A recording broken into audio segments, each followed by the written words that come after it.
Model activity task 2021 अगस्त मास में दिया गया है। देखिए कक्षा अष्टम श्रेणी का विषय हिंदी के क्वेश्चन पेपर का आज हम लोग समाधान करेंगे। देखिए पहला क्वेश्चन है, प्रियतम कविता के रचयिता का उपनाम क्या है। यहाँ देखिए कविता का कवि का नाम नहीं पूछ के कवि का उपनाम पूछा है, तो आप लोग इसका आंसर इस प्रकार लिखिएगा। देखिए इसका आंसर होगा प्रियतम कविता के रचयिता का उपनाम निराला है। देखिए दूसरा नंबर क्वेश्चन, विष्णु ने नारद को किसे अपना प्रिय भक्त बताया। देखिए एक दिन गए थे नारद जी विष्णु जी के पास कि आपका प्रियतम भक्त कौन है, ये जानने का इच्छा हुआ था उनका, तो वो गए थे। तो विष्णु जी ने हंसते हुए कहा कि मेरा जो प्रियतम भक्त है वह सज्जन किसान है, इसीलिए उन्होंने सज्जन किसान को अपना प्रियतम भक्त बताया। तो देखिए मैंने लिखा है विष्णु ने नारद को सज्जन किसान को अपना प्रिय भक्त बताया।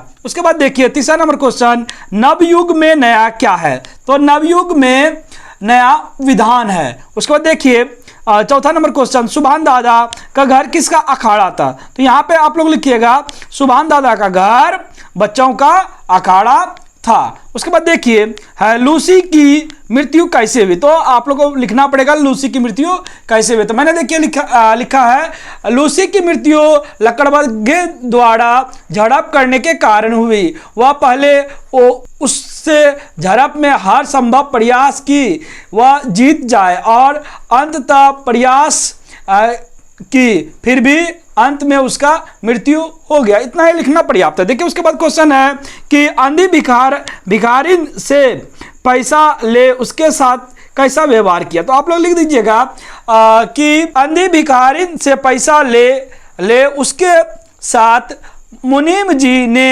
अन्याय किया। एक तो उसको वह पैसा वापस नहीं दिया, दूसरी बात उससे बहुत कुछ बुरा भला भी कहा मुनीम जी ने। तो इतना लिखना ही पर्याप्त है। उसके बाद देखिए लिखा हुआ है कि श्रम की प्रतिष्ठा निबंध का सारांश लिख। तो आप लोग को श्रम की प्रतिष्ठा निबंध का सारांश लिखा है। देखिए मैंने लिखा है, तो इसी प्रकार आप लोग भी लिख दीजिएगा। मैंने देखिए पहले लिखा है, थोड़ा सा बता देते हैं, तो उसके पश्चात आप लोग इससे देख करके लिख दीजिएगा। श्रम की प्रतिष्ठा निबंध के रचनाकार आचार्य विनोबा भावे जी हैं।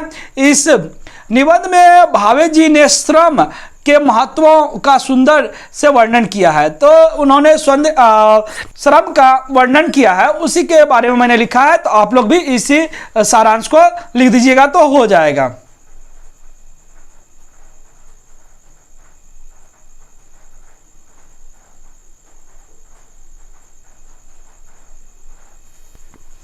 देखिए उसके बाद है 8वां नंबर, विलोम शब्द लिखो। विलोम शब्द देखिए पृथ्वी का क्या होता है, गगन होता है। और उसका पाप है, पाप का पुण्य, नालायक का लायक, जीवन का मृत्यु, उचित का अनुचित, लाभ का हानि, नीचे का ऊपर। तो इतना आप लोग विलोम शब्द लिख दीजिएगा। देखिए ये अगर जाकर वीडियो अच्छा लगे तो ज़्यादा से ज़्यादा फ्रेंडों को भी शेयर कीजिएगा। तो आगे 9वां नंबर में बढ़ते हैं। 9वां में देखिए समास विग्रह कर उनका नाम लिखें।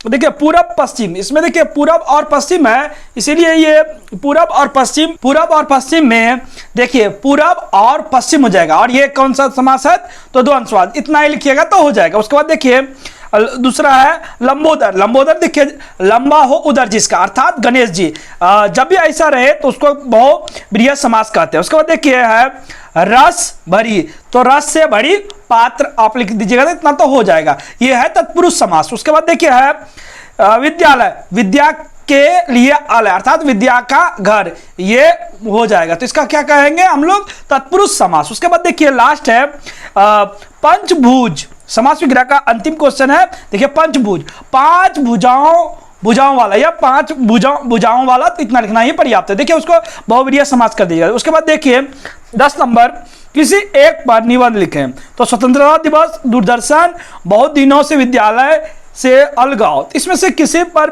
एक पर निबंध बोला है, तो आप लोग अपने मन से लिख दीजिए। मैंने जैसे स्वतंत्रता दिवस पे लिखा है, तो आप लोग भी अगर चाहें तो इसे लिख दीजिएगा, नहीं तो दूसरे लिखिएगा। मैंने जैसे स्वतंत्रता दिवस के बारे में लिखा है, देख लीजिए, इसी प्रकार आप लोग भी लिख दीजिएगा। देखिए मैंने इस प्रकार लिखा है, तो आप लोग भी इसको इसी प्रकार लिखिएगा। और ये लिखने के पश्चात और सब्जेक्ट का भी मैंने वीडियो बनाया है, तो उसे भी आप लोग देख लीजिएगा। और जो भी बचा है उसका धीरे धीरे मैं बना के सब वीडियो अपलोड कर दूंगा। अगर अच्छा लगे तो अपने फ्रेंडों को भी यह शेयर कीजिएगा।